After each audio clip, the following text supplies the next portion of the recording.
bohong.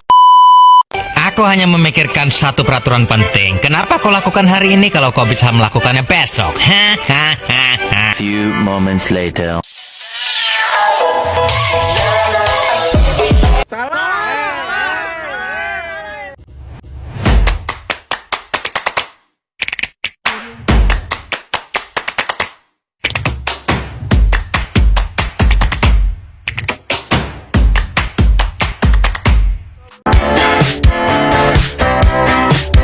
There's a stranger in my bed. There's a pounding in my head. Glitter all over the room. Semakin kesini, semua naratif yang kita lihat di sosial media adalah tentang kerapuhan mental Gen Z. Banyak masalah-masalah Gen Z yang beragam yang semakin terlihat bertebaran di internet, terutama di media sosial seperti Instagram dan TikTok. Banyak yang merasa bahwa dia tidak merasa puas dengan keadaannya saat ini, atau bahkan sampai ada yang merasa bahwa hidupnya tidak memiliki arti lagi, tidak ada gunanya lagi hidup. Dan ini semakin dikuatkan dengan banyaknya bunuh diri yang terjadi akhir-akhir ini. Dan kebanyakan dari itu dilakukan oleh anak muda, generasi Z. Gen Z selama ini dikenal dengan berbagai julukannya yang kadang terlalu negatif. Si paling gak sabaran, si paling healing, generasi paling manja, dan lain-lainnya. Karena dihadapkan dengan tekanan-tekanan yang datang bersamaan dengan kenyamanan teknologi. Dalam upaya menjalani hidup yang penuh dengan tantangan dan potensi, mereka acap kali terlihat dikit-dikit stres. Kita seperti melihat sebuah fenomena besar yang sedang terjadi, yaitu degradasi semangat, atau bahkan krisis makna yang golong ke dalam generasi Z adalah produk dari perkembangan teknologi yang pesat. Mereka tumbuh di dalam era internet dan komunikasi digital yang tak terbatas. Generasi Z lahir di dunia yang dibentuk oleh internet, platform media sosial, smartphone, aplikasi, dan teknologi baru. Mereka seringkali digambarkan sebagai pribadi yang terhubung, penuh dengan inovasi, dan memiliki kecenderungan untuk memecahkan batasan yang ada. Mereka tumbuh dalam keragaman budaya yang lebih luas, memiliki akses tak terbatas pada informasi, dan terbiasa berkomunikasi melalui platform sosial digital. Namun, mereka juga terbebani oleh tekanan yang kompleks, baik itu dalam pendidikan, pekerjaan, atau masalah sosial. Generasi Z sering merangkul nilai-nilai inklusivitas, keberagaman, dan kesetaraan, serta berkontribusi pada pergeseran budaya yang seperti buah stroberi yang menggoda dari luar, namun sebenarnya rentan dan rapuh,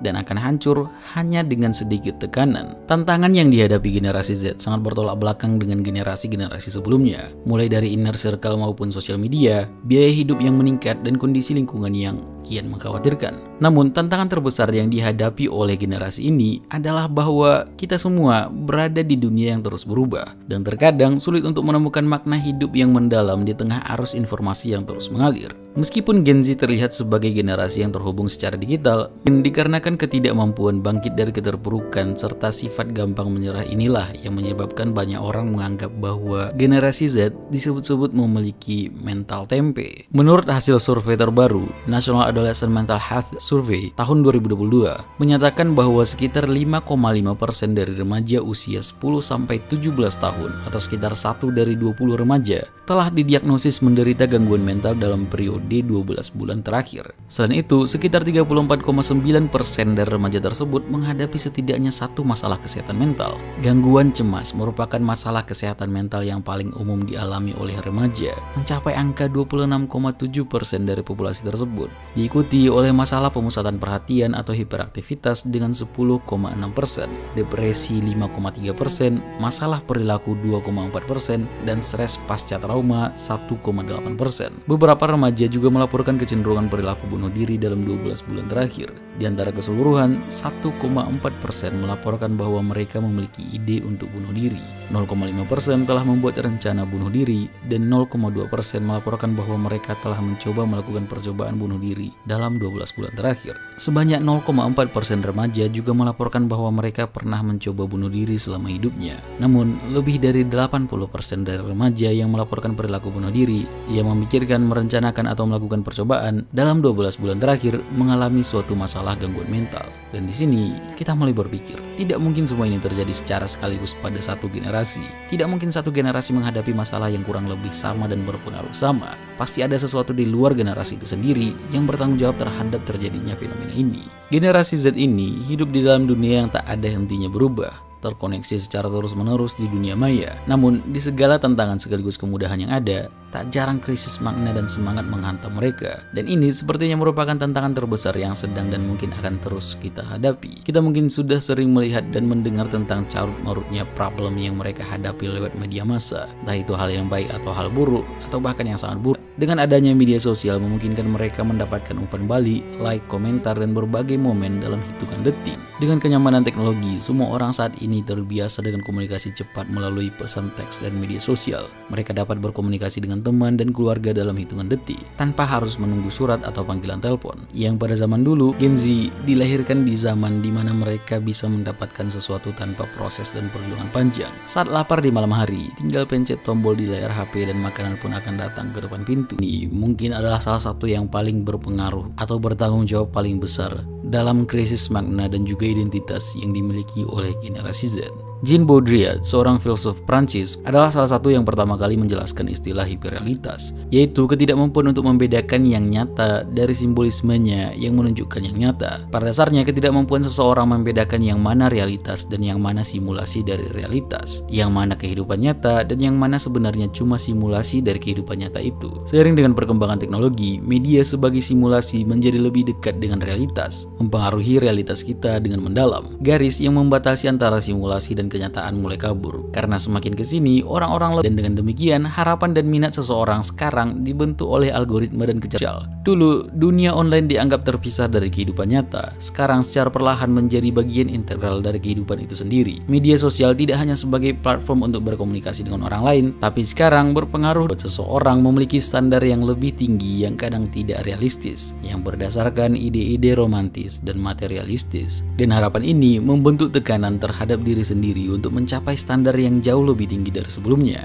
Namun dengan adanya internet, globalisasi ada. Dan standar-standar ini adalah highlight dari momen-momen terbaik dari orang-orang terbaik yang pernah ada. Dalam konteks ini, pencarian tujuan mengambil bentuk baru. Meskipun ada alasan yang mendasari tindakan, seringkali itu berkisar pada nilai-nilai dangkal masyarakat modern. Pencarian lebih banyak teman, lebih banyak uang, lebih banyak barang, lebih banyak materi, dan lebih banyak follower menjadi pengganti tujuan yang lebih bermakna. Membuat individu merasa tujuan baru ini tidak memiliki kedalaman yang telah menentukan pengalaman manusia selama berabad-abad. Tujuan ini tidak menimbulkan makna, sebaliknya itu mempertahankan ilusi kedalaman melalui validasi eksternal, meyakinkan individu bahwa solusi terhadap kekurangan kedalaman ini adalah mencari lebih banyak teman, lebih banyak uang, lebih banyak barang, dan lebih banyak follower.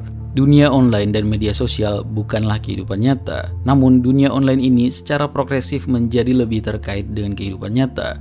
Harapan orang-orang terhadap pasangan melonjak berkat sifat hiperreal dari media sosial yang menyoroti orang-orang paling cantik dan tampan yang pernah ada, orang-orang paling romantis yang pernah ada, orang-orang paling perfect yang pernah ada. Manusia secara alami tertarik pada konten tersebut, dan insting untuk membandingkan diri sendiri dengan highlight orang lain membuat orang berpikir bahwa realitas mereka seharusnya mencerminkan gambaran ideal ini. Padahal yang ditunjukkan di media sosial bukanlah kehidupan mereka, bukanlah realitas mereka, tapi cuma sorotan-sorotan yang kadang terjadi. Akibatnya, individu berusaha mengoptimalkan realitas mereka, membuat hidup mereka seolah-olah penuh romansa, materialisme, dan berbasis penampilan. Dan juga dengan berita yang datang silih berganti menghadirkan badai rasa takut ketinggalan segala sesuatu yang terbaru. Media sosial seringkali menjadi tempat di mana tekanan sosial dan perbandingan diri terjadi.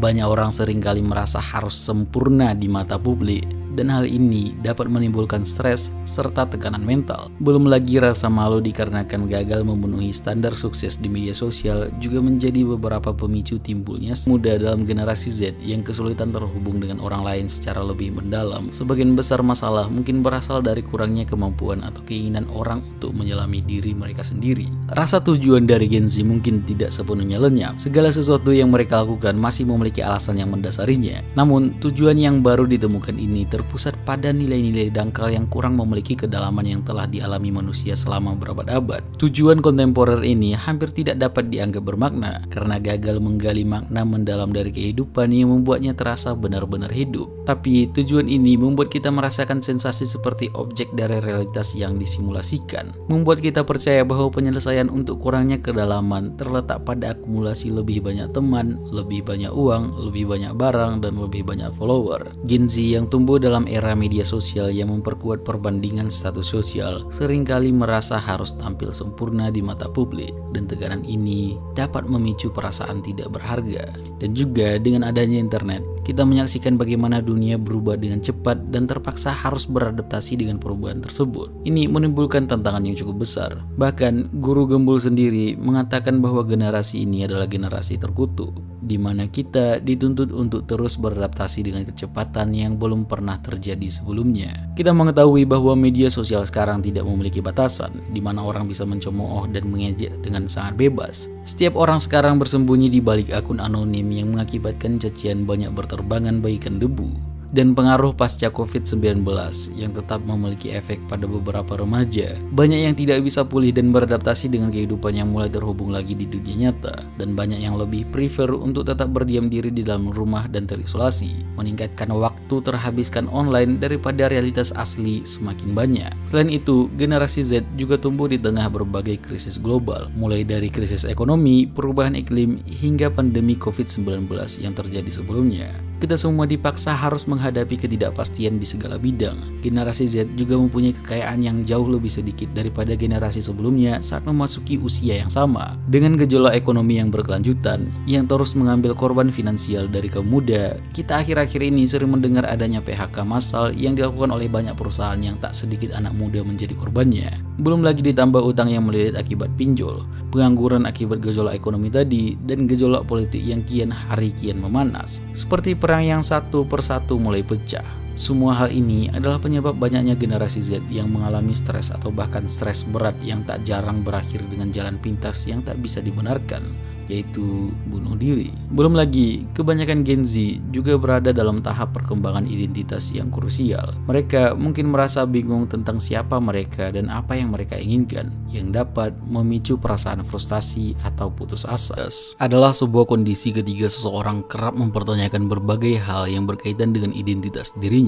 Ini adalah momen di mana seseorang mengajukan serangkaian pertanyaan yang menggeliti inti keberadaannya, seperti kepercayaan, nilai hidup, tujuan atau aspirasi hidup, pengalaman, dan perasaan. Krisis identitas dapat dialami oleh semua orang, tapi lebih sering terjadi pada remaja yang masih mencari jati diri. Krisis identitas umumnya terjadi karena adanya perubahan atau tekanan besar dalam hidup yang dapat menyebabkan stres berat. Misalnya saat mendapatkan atau kehilangan pekerjaan, saat pensiun, saat baru menikah atau bercerai, pindah rumah, atau bahkan saat kehilangan orang yang dicintai. Orang yang berada dalam pusaran krisis identitas menemukan diri mereka melayang di lautan diikuti oleh pertanyaan tentang tujuan hidup, nilai-nilai yang ingin dijunjung, hingga peran dan arti dari eksistensi mereka di dalam masyarakat. Cemas dan kekhawatiran tumbuh subur di dalam kegelapan krisis ini. Mereka menciptakan bayangan ketidakpastian, membuat seseorang meraba-raba dalam kebimbangan. Kesadaran akan kurangnya makna dalam diri menyulut kebingungan, kehilangan arah, putus asa, dan bahkan merasa hampa. Seperti yang telah disebutkan sebelumnya, Gen Z telah mengalami begitu banyak perubahan dan ketidakstabilan di tahun-tahun pertumbuhannya. Dapat dikatakan bahwa mereka sedang mengalami krisis seperempat kehidupan atau yang lebih dikenal dengan quarter life crisis. Generasi ini adalah satu-satunya generasi yang telah melalui peristiwa seperti munculnya media sosial, mengalami krisis iklim, krisis energi, juga bertebarannya berita palsu, perang, dan yang terpenting hidup di masa pandemi yang mungkin saja merenggut orang-orang tercinta mereka. Gen Z atau bahkan masyarakat secara keseluruhan saat ini mudah sekali terpengaruh oleh media sosial. Alih-alih mengeksplorasi diri, mereka malah merajut kepribadian online yang sejalan dengan arus mayoritas atau idolanya. Sejak munculnya teori perbandingan sosial yang diperkenalkan oleh psikolog Leon Festinger pada 1954, yang menurutnya kita menilai diri dengan membandingkannya dengan orang lain, suatu kecenderungan yang kini semakin membumi dalam era Gen Z. Dan psikolog sosial John Turner dan Henry Touchfeld pada tahun 1970-an melangkah lebih jauh dengan teori identitas sosial. Konsep ini membahas tentang bagaimana diri kita terbentuk melalui keanggotaan dalam kelompok sosial. Dalam konteks mode dan budaya pop, teori ini menjelaskan mengapa seseorang tergoda mengikuti jejak selebriti dan influencer. Mengikuti tren yang mereka tetapkan bukan hanya sebatas pengejaran gaya, tetapi juga upaya untuk meraih kesan kebermaknaan dan rasa superioritas, sama seperti idola yang mereka atau kita kagumi. Dan memposting di media sosial adalah salah satu cara untuk mendapatkan validasi, umpan balik yang dapat diukur. seperti jumlah like atau komentar positif pada sebuah postingan semakin membuat seseorang terombang-ambing di lautan ketidakpastian jati diri. Alasan lain mengapa orang-orang mengikuti tren adalah karena tren berfungsi sebagai jalan pintas mental. Dengan mengikuti apa yang dilakukan oleh orang lain, kita dapat mempersingkat dan mempermudah proses berpikir. Dan hal ini juga dapat menghilangkan kesulitan dalam mengambil keputusan, yang seringkali membingungkan dengan begitu banyaknya pilihan yang tersedia saat ini. Oleh karena itu, muncullah istilah paradox of choice. Nah, kesulitan dalam mengambil keputusan ini adalah yang disebut dengan paradox of choice. Dan ini juga berpengaruh signifikan terhadap kemunduran mental yang dialami oleh Gen Z. Paradox of choice menerangkan kalau banyaknya opsi pilihan yang tersedia tidak membuat kegiatan memilih kita menjadi lebih gampang ataupun membuat kepuasan kita meningkat. Malahan, melubernya pilihan membuat waktu kita terkuras banyak dan usaha yang dikeluarkan pun pastinya lebih besar untuk membuat sebuah keputusan atau menetapkan pilihan yang tepat dan optimal. Begini, ketika dihadapkan atau diberi pilihan antara donat rasa keju atau vanila, akan terasa lebih mudah bagi kita untuk membandingkan cost and benefit dari dua produk tersebut. Tetapi ketika alternatif pilihan bertambah menjadi 10 kali lipat atau bahkan 100 kali lipat, kita tentunya merasa kesulitan mengetahui mana yang terbaik. Alih-alih mendapatkan kebebasan untuk memilih, paradox of choice memperlihatkan bahwa banyaknya pilihan justru membatasi kebebasan kita, di mana kelebihan pilihan malah membuat banyak orang lebih memilih jalan pintas, yang sekali lagi mengikuti tren akan memberikan kenyamanan mental, meredakan kebingungan di tengah hiruk-pikuk opsi yang melimpah. Menurut pemikir eksistensialis Jean-Paul Sartre, tidak ada makna keberadaan yang mutlak dan mencakup segalanya, tidak ada pedoman. Dengan kata lain, begitu manusia hadir ke dunia ini, ia ditakdirkan untuk bebas karena ia bertanggung jawab atas apapun yang dilakukan. Namun, bukan berarti hidup ini tidak mempunyai tujuan. Pada kenyataannya, setiap tindakan menjadi penting tanpa adanya makna objektif. Berbeda dengan para filsuf Yunani kuno yang percaya bahwa segala sesuatu, termasuk manusia, telah memiliki esensi yang sudah ada sebelumnya. Esensi baru kemudian eksistensi. Dalam buku Existentialism is a Humanism, Sartre justru berpikir sebaliknya, yaitu eksistensi datang sebelum esensi. Kita bukan apa-apa sampai kita memutuskan untuk menjadi apa. Menurut Sartre, makna hidup ditentukan oleh tindakan kita dan aktivitas tersebut mendefinisikannya. Pandangan ini menekankan bahwa individu harus membuat pilihan yang memberikan makna pada eksistensinya, dan krisis identitas dapat muncul ketika individu merasa terjebak dalam peran yang ditentukan oleh masyarakat. Makna hidup itu diciptakan, bukan ditentukan. Kehidupan setiap orang memiliki makna unik dan spesifik. Dengan menciptakan, mengalami, dan memilih respons kita terhadap suatu situasi, kita dapat memberikan makna pada hidup kita.